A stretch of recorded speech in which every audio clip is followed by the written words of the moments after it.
Films Incorporated, DWLV, 91.9 MHz, your news and music stations. BBS, Basta Bareta, Sigurado.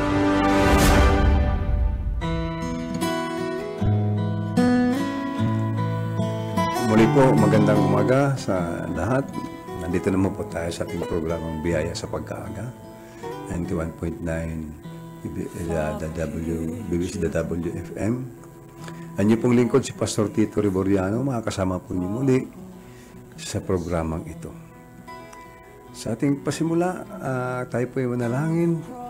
Panginoon, muli po nandito kami at ganun pa man ay yung salita ay mapaihayag. Panginoon, salamat po sa bawat buhay na nakikinig at ganun pa man bukas sa iyong isipan upang matanggap nila yung salita. Totoo nga, Panginoon, ang yung salita ay makapangyarihan. Ito'y nagkakaroon ng katuparan, Panginoon. At lalo sa mga huling araw na ito, O Diyos, tulungan mo po kami na ang taong makarinig ito ay lubos. Makita nila ang tunay na kaligtasan at makilala kang lubos bilang ikaw ang Diyos at tagapagligtas. Tulungan mo po ang bawat isa, makita nila ang katotohanan ito at sila ay magbalik loob sa iyo, Panginoon, dahil ito rin ang ngarin mo. At binigyan mo kami ng pagkakataon dahil sa iyong dakilang habag at pag-ibig.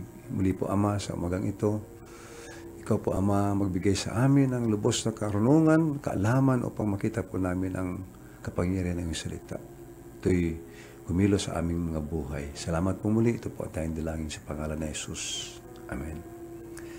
Ang ating pong tatalakayin sa umaga pong ito ay pinagmagatang ang kaibigan ng mga makasalanan. Nais ko pong basahin ang isang kwento tungkol sa dalawang taong nakatagpo ni Jesus. Kapwa sila makasalanan, ngunit ang dapat nating makita sa ating pag-uusapan sa umagang ito, ano ang saloobin ng dalawang taong ito sa kanilang kasalanan? Kumikilala ba sila na sila'y makasalanan?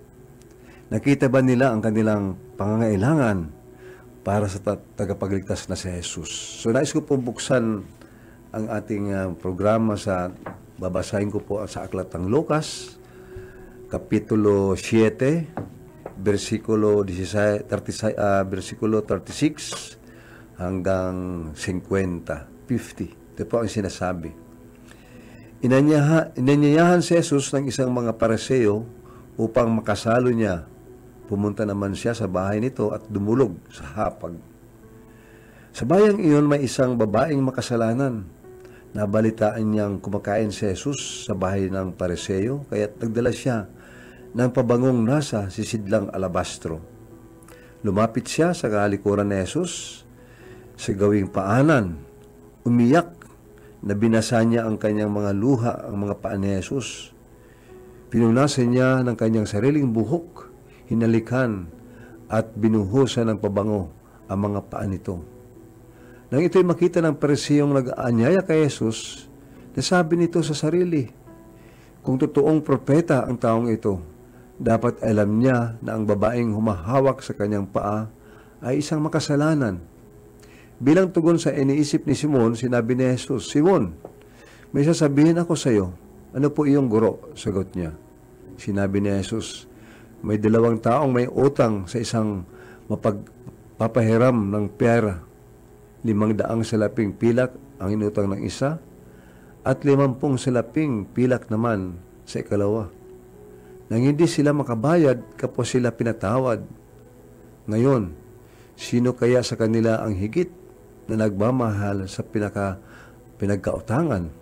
Sumagot Simon, sa palagay ko po ay ang pinatawad sa mas malaking utang. Tama ang sagot mo, tugon ni Jesus. Nilingon niya ang babae at sinabi kay Simon, nakikita mo ba ang babaeng ito? Pumasok ako sa iyong bahay at hindi mo man lamang ako binigyan ng tubig para sa aking mga paa, ngunit hinugasan niya ng luha ang aking mga paa at pinunasan ang mga ito ng sarili niyang buhok. Hindi mo ako hinalikan, ngunit siya mula nang pumasok ay hindi tumigil na kahahalik sa aking mga paa. Hindi mo nilagyan ng langis ang aking ulo, subalit binuhusan niya ng pabango ang aking mga paa. Kaya't sinasabi ko sa iyo, malaki ang kanyang pagmamahal, sapagkat maraming kasalanan ang pinatawad sa kanya, ngunit ang pinatawad ng kaunti ay kaunti rin ang pagmamahal. At sinabi niya sa babae, pinatawad na ang iyong mga kasalanan. At ang kanyang mga kasalo sa pagkain ay nagsimulang magtanong sa sarili, sino ba itong nangas na magpatawad ng kasalanan? Ngunit sinabi ni Jesus sa babae, iniligtas ka ng iyong panampalataya, umuwi ka na. Salamat po sa pagkakabasa ng salita ng Panginoon. Muli po ang ating tatalakayin ngayon ay ang pinagabata, ang kaibigan ng mga makasalanan. So napakinggan po natin ang isang kwento, at ito po inanyayahan si Jesus ng isang Pariseo na nagangalang Simon sa isang salo-salo. Ang mga Pariseo po ang pinakamahigpit na grupong relihiyoso noong panahon ni Jesus. Matuwid ang palagay nila sa kanilang sarili dahil sa mga gawaing relihiyoso nila. Ayaw nila makisama sa mga ordinaryong tao na pinapalagay nila mga makasalanan. Ang paniniwala po nila ay hindi nila kailangan ng tagapagligtas. Ngunit ang totoo, panlabas lang ang kanilang katuwiran, masama ang panloob nilang pagkatao. Yan po na, nakita po natin. So paano po inilarawan ang babae na pumasok sa bahay ni Simon? Siya ba po dito sa sa versikulo 37, sa bayang iyon ay may isang babaeng makasalanan na balitaan niyang kumakain si Jesus sa bahay ng Pariseo, kaya nagdala siya ng pabangong nasa sisidlang alabastro. So kung titinan po natin, ang babaeng binabanggit po dito sa kwento ay isang babaeng pong isang kalapating mababa ang lipad. Ano po, kung sa atin po ito ay isang prostitute. Nakita niya ang bigat ng kanyang pagkakasala at na isang talikuran ang makasalanang pamumuhay at magbago. Napakatindi ng kanyang pagnanais at pag-asang mapatawad. Kaya pumasok siya sa bahay ng Pariseo, bagamat alam niyang naiiwasan siya ng lahat maliban kay Jesus. Kung titinan po natin, ano po ang ginawa ng babaeng ito nang pumasok? Ano po? Dito sa verse 38, sabi po dito, lumapit siya sa likuran ni Jesus sa gawing paanan, umiiyak na binasa niya ang kanyang mga luha, ang mga paan ni Jesus. Pinunasan niya ng kanyang sariling buhok, hinalikan, at binuhusan ng pabango ang mga paan nito. So, nakita po natin na pinahiran niya ng buhok ang mga paan ni Jesus at binuhusan niya ng pabango. Ano po? Noon po kasi yung panahon ni Jesus, isang kaugalian na hubarin ang mga sandalyas ng mga bisita na at hugasan ang kanilang mga paa bago pumasok sa bahay. Hindi po hinugasan ni Simon ang mga paa ni Jesus, ngunit binasa ng babae ang mga paa ni Jesus sa pamamagitan ng kanyang luha, pinunasan ang kanyang buhok at binuhusan pa ng pabango. So, kung titignan po natin sa versikulo 39, ano po ang tinawag ni Simon sa babaeng ito? Ano po? Sabi dito, nang ito'y makita ng Pariseo naganya kay Jesus, sinabi nito sa sarili, kung totoong propeta ang taong ito, dapat niyang alam niya ang babaeng humahawak sa kanyang paa isang makasalanan. So, tininan po ni Simon ng isang Pariseo, ang babaeng ito isang makasalanan. So, sa halip po na magalak siya, sapagkat ang babae ay lumapit kay Jesus upang maligtas, naghalit pa si Simon kay Jesus nang payagan niyang hipuin siya ng babae. Ipinalagay niyang si Jesus ay hindi maaring maging isang tunay na propeta. Ngunit alam ni Jesus na makasalanan ang babae at alam din niya ang kayabangan at pagpulan ni Simon. Bulag si Simon sa kanyang mga kasalanan. Hindi niya nadama ang kanyang pangangailangan ng tagapagligtas na si Jesus. Akala niya sapat na ang kanyang pagiging reliyoso. Ito po kasi, mga kapatid, talaga sa buhay ng mga Hudyo o mga Pariseo noon, ito po isang tagatuligsa ni Jesus. Mahigpit po itong kalaban ni Panginoon Jesucristo. Sa kanila pong buhay kasi, alam nila na sila ay mga lahi galing kay Abraham. Noong pong panahon kasi, alam po natin ang bansang Israel ay isang bayan na tinawag ng Panginoon at binigyan siya ng covenant o bylaws at binigyan po talaga ng pabor ng Panginoon ang mga Hudyo. Ngunit akala po nila ay sila okay na dahil sila mga galing sa lahi ni Abraham. Ngunit po, kung titignan po natin, sinabi naman po sa Bible na ang lahat ay nagkasala. Kaya ito po ang mga Pariseo, ito ay kailangan din ng tagapagligtas. Pero po ang pagtingin nila sa kanilang sarili ay talaga pong hindi nila kailangan tagapagligtas. Siguro po sa panahon ito, maraming tao na ganito po ang kalagayan. Ano po, kung minsan, sa karamihan ko po aking nakakausap, tinatanong ko po sila kung kumusta ba ang kanilang buhay, sila ba'y makakapasok sa kaharian ng Panginoon o kaya makakapunta sa langit pag namatay. Karamihan po ang sabi nila, okay naman po, mabuti naman po akong tao, wala naman po akong minamasama, okay naman po siguro dahil mabait ako. Ano? Kung titinan po natin ang mga pagkapahayagan po ito kung titinan po ito ay lihis sa pamamaraan ng Panginoon, titinan po natin na actually po, kailangan talaga natin ang lahat ng tagapagligtas. Kaya po, dito sa ating patuloy na binabasa, binahagi po ni Jesus ang isang kwento upang ipakita ang relasyon ng pagkakilala ng tao sa kanyang makasalanan at ang kanyang pag-ibig na nagligtas sa kanya. Kung titinan po natin sa Lucas 7:41 at 43, sa versikulo 41-43, sinabi po kay Simon, sinabi ni Jesus, may 2 tao may utang sa isang nagpahiram ng pera. 500 salaping pilak ang inutang ng isa at 50 salaping pilak naman sa ikalawa. Nang hindi sila makabayad, kapwa sila pinatawad. Ngayon, sino kaya sa kanila ang higit na magmamahal sa pinagkautangan? So dito po sa versikulo 43, sinabi po dito, sumagot si Simon, sa palagay ko po'y ang pinatawad sa mas malaking utang. Tama ang sagot mo, tugon ni Jesus. So, kung titinan po natin, mas makabubuti po sa isang tao na ituring niyang napakalaki ang kanyang kasalanan sapagkat ganoon ang tingin ng Diyos dito.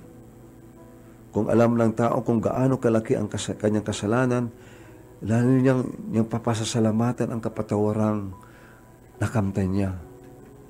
Dito po ang kayabangan ni Simon ang bumulag sa kanya. Hindi niya itinuturing na siya ay makasalanan. Kaya't ang habag at pagpapatawad ng Diyos ay walang kabuluhan sa kanya. So kung tingnan po natin, napakahirap po sa isang tao na hindi niya kailangan ang isang tagapagligtas at tinitingnan niya ang kanyang sarili, na siya po ay talagang okay na, mabait at matulungin, tumutulong sa kapwa, very religyoso po siya. Lahat na ginagawa niya para sa mga seremonya o mga tradisyon, sinusunod niya. Lahat pong ito ay mga panlabas lamang. Kung titinan po natin sa Marcos 2:14-17, sinabi po dito ni Jesus na hindi kailangan ang mga manggagam, naparito siya upang tawagin ang mga makasalanan, hindi ang mga banal. So alam po natin ang Panginoong Jesus, ano ba ang layunin ng Panginoon kung bakit siya pumunta dito sa lupa? Ayon po sa Marcos 10:45, sabi po dito, sapagkat ang anak ng tao ay naparito, hindi upang paglingkuran, kundi upang maglingkod at upang mag-alay ng kanyang buhay para sa ikatutubos ng marami. Yan po. Makita po natin na kung bakit po, ayon po sa Lucas 19:10, ang anak ng tao ay naparito upang hanapin at iligtas ang naligaw. So ang Panginoong Hesus po ay pumunta dito sa mundo at ang kanya pong layunin ay upang iligtas at mag-alay na kanyang buhay para sa ating, dahil alam natin na sabi niya dito ng isang tao ay na dapat maligtas sa kanyang mga kasalanan. So kung titignan po natin, alam ng makasalanang babae dito po sa versikulo 48 at sinabi niya sa babae, pinatawad ang iyong mga kasalanan.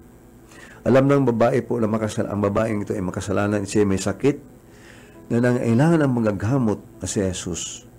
So, ang sinabi po ni Jesus sa kanya ay, pinatawad na ang inyong mga kasalanan. Napakaganda po na makamtan po ng bawat tao ang pagpapatawad ng Panginoong Jesucristo. Alam po natin na ang kasalanan ay isang hadlang sa ating pakikipag-isa kay Kristo, sa ating Diyos na buhay. Ito po ay naghihiwalay sa atin at Although po ang kasalanan ay magdudulot lamang ng panandaliang kaligayahan, pero po grabe ang kahantungan po nito. Yan po ang pasanin na kuminsan nagbibigay sa atin ng kabigatan sa ating buhay at hindi po tayo magkakaroon ng kapayapaan. Kaya po sa bawat tao ay dapat makita niya ang pagiging makasalanan at kailangan niya ng isang tagapagligtas. Kaya po napakaganda sa ating pong kwentong ito na nakita natin na ang babaeng ito ay nakita niya ang pagiging makasalanan, lumapit siya kay Jesus at tunay nga na nakita ng Panginoong Hesukristo ang kanyang tunay na pagsisisi at pagbabalik loob sa kanya. Kaya sinabi niya po sa Lucas 7:50, sabi po dito, ngunit sinabi ni Jesus sa babae, iniligtas ka ng inyong pananampalataya, umuwi ka na. Yan po. So makikita po natin paano po ba na makakamta natin ang kaligtasan ito. Ano? Iniligtas po ang babae mula sa kaparusahan ng kanyang mga kasalanan sapagkat tumalikod siya sa makasalanang pamumuhay at nagtiwala siya kay Jesus bilang kanyang tagapagligtas at Panginoon. Hindi iniligtas si Simon sapagkat hindi niya nadama ang kanyang pangangailangan ng tagapagligtas na si Jesus. Akala niya ay sapat na ang kanyang relihiyon at mabuting gawa, kaya't ang kaligtasang inaalok ni Jesus ay walang kabuluhan sa kanya.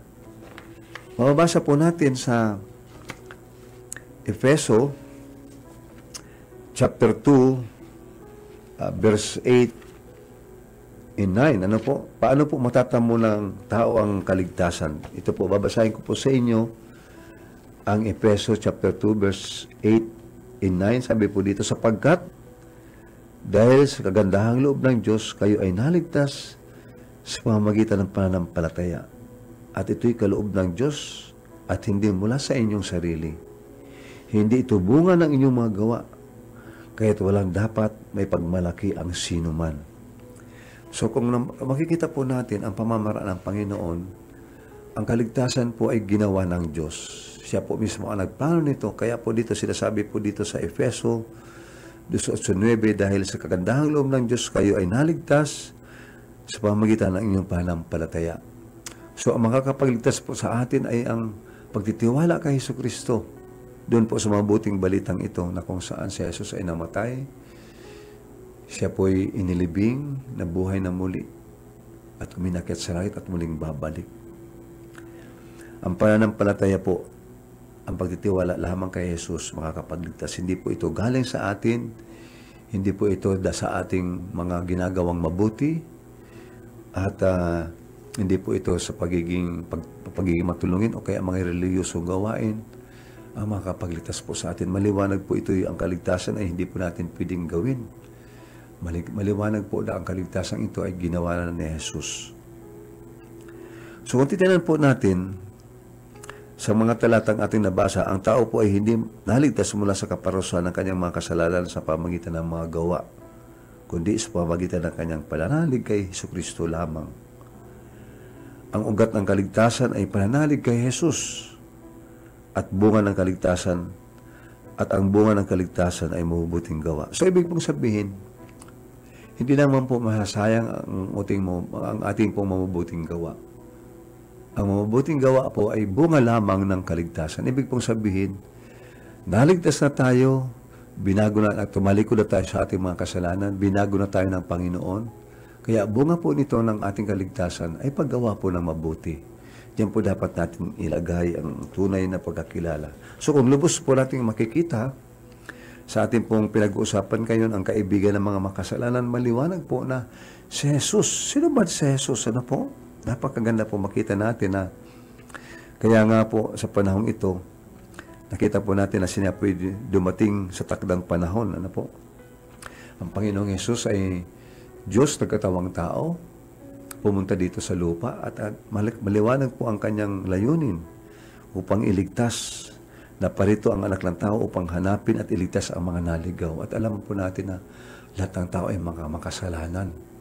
Wala po siyang tinatangi. Ano po? Kaya sinabi niya, maging ang mga Hudyo, maging ang mga Hintil, lahat.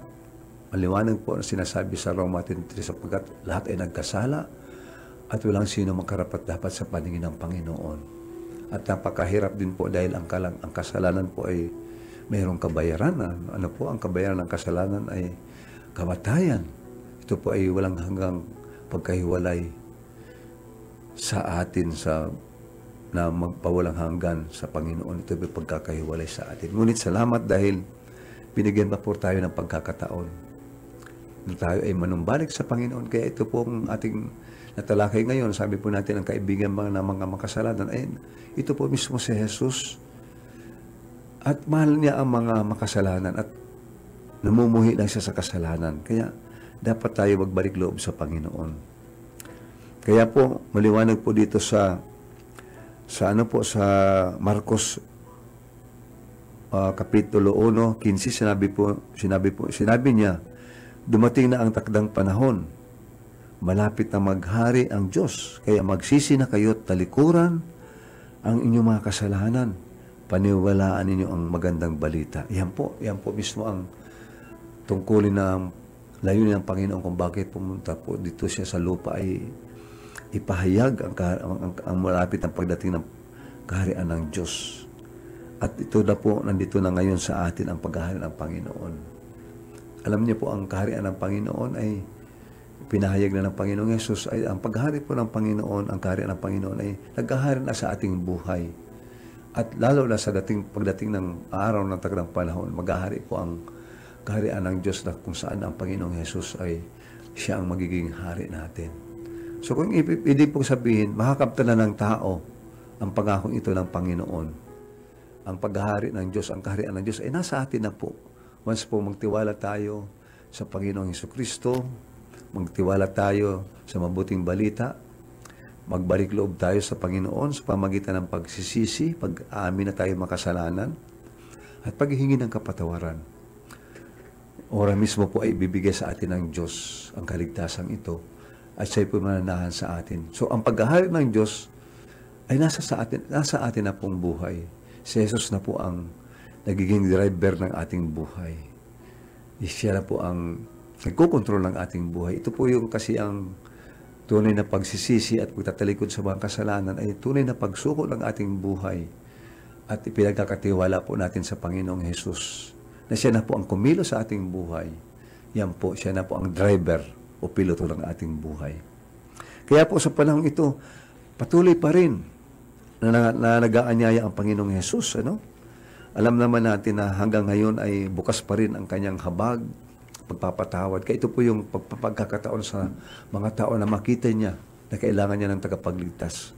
Ang pag-aanyaya pong ito ni Jesus, pinapahayag po sa Matthew 11, Kapitulo 11, versikulo 28 hanggang 30. Sinabi niya po, lumapit kayo sa akin, kayong lahat nahihirapan at tubhang nabibigatan sa inyong pasanin, at kayo bibigyan ko ng kapahingahan. Pasanin ninyo ang aking pamatok, at matuto kayo sa akin, sapagkat ako'y maamo at may mababang loob. Makakatagpo kayo sa akin ng kapahingahan, sapagkat madaling dalhin ang aking pamatok, at magaan ang pasaning ibibigay ko sa inyo. Yan po ang napakagandang paanyaya po ng Panginoon. Kaya sabi nga po sa 1:10, dumarating ang magnanakaw para lamang magnakaw, pumatay at manira. Naparito ako upang ang mga tupa ay magkaroon ng buhay na masaganang lubos. Yan po napakaganda. Samantalahin po natin ang pagkakataong ito, mga kapatid. Napakaganda po na makita po natin ang habag, pag-ibig ng Diyos sa panahon ito. Kasi po, kuminsan marami po mga tao na akala nila sa Diyos ay isang mabagsik. Na hagupitin tayo pag tayo nagkasala. Ngunit ang Panginoon ay mababa ang kanyang loob, sobrang habag, na lumapit tayo sa Kanya. At isipin niyo po, siya pa rin po ang gumawa ng paraan upang tayo maligtas. Inialay niya ang kanyang buhay sa atin. So napakadakila po ng pag-ibig ng Panginoon. Kaya po mga kapatid, sa panahon ito po yung napakaganda na kailangan po natin na tayo maligtas, lalo na po doon pa sa hindi pa na bumabalik sa Panginoon, na nag-aakala nila sila ay mabuting tao, very religious, araw-araw sumisimba, araw-araw ay kung ano ang ginagawa, pagtulong sa kapwa, akala nila okay na sila. Pero po, alalahanin natin na pag nagbasa po tayo ng salita ng Panginoon ay makita po natin na ating sarili kung gaano tayo makasalanan.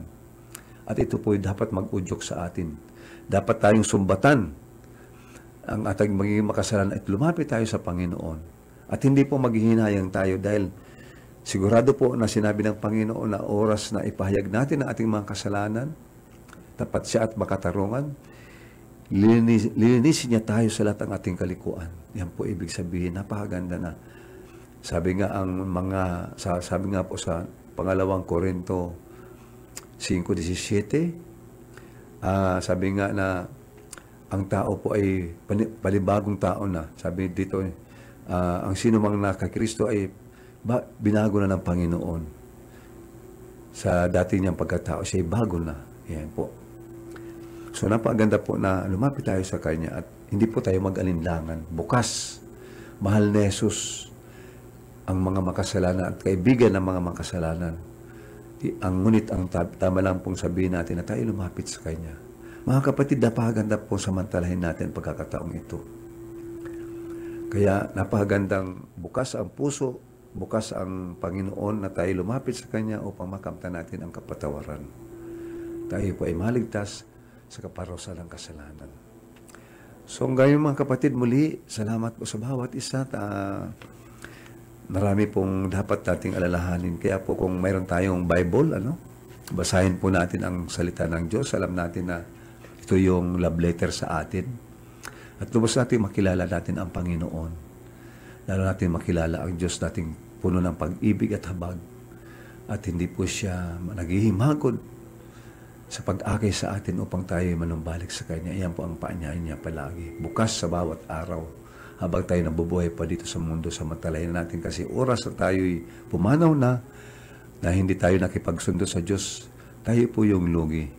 Tayo po ang magdaras ng kaparusahan ito na walang hanggang kaparusahan sa naglalagab na asupre. Ngunit, ang pinatawad ng Panginoon, makakamta natin, makakasama tayo ng Panginoon sa Kanyang kaluwalhatian sa langit na magpawalang hanggan. Muli po, mga kapatid, salamat po muli sa ating pakikinig at ganun pa man na medyo inabot natin ang ating oras at wag po nating hayaan na ang Panginoon palagi ang ating kasama sa pamagitan po sa pagbabasa ng ating salita ng Panginoon ng Biblia. Tayo po ay manalangin, Panginoon, muli po salamat sa inyong habag, pag-ibig na kung saan ikaw mismo ay nagbigay ng buhay, ng iyong buhay para sa amin. Tulungan mo po, Ama, na makamtan ng mga tao ang pangangailangan nila bilang ikaw ang tagapagligtas. Salamat po, Panginoon, sa aming mga kasamahan dito sa radyo, sa technical side si Brother Ariel, sa aming pong sponsor sa si Ma'am Lalaine Villaperte Abonal, sa kanyang puso upang patuloy pong maipahayag ang salita ng Panginoon. Pagpalain mo naman, O Diyos, ang lahat ang nakakinig at ganun pa man, Panginoon, nawa ang banal na Espiritu Santo ay lalo pong magabay sa bawat buhay sa aming buhay, Panginoon, habang nandito kami sa mundong ito. Muli po, purihin ka, dakilain ka. Ito po ang tayong dalangin sa pangalan ni Jesus. Amen and Amen.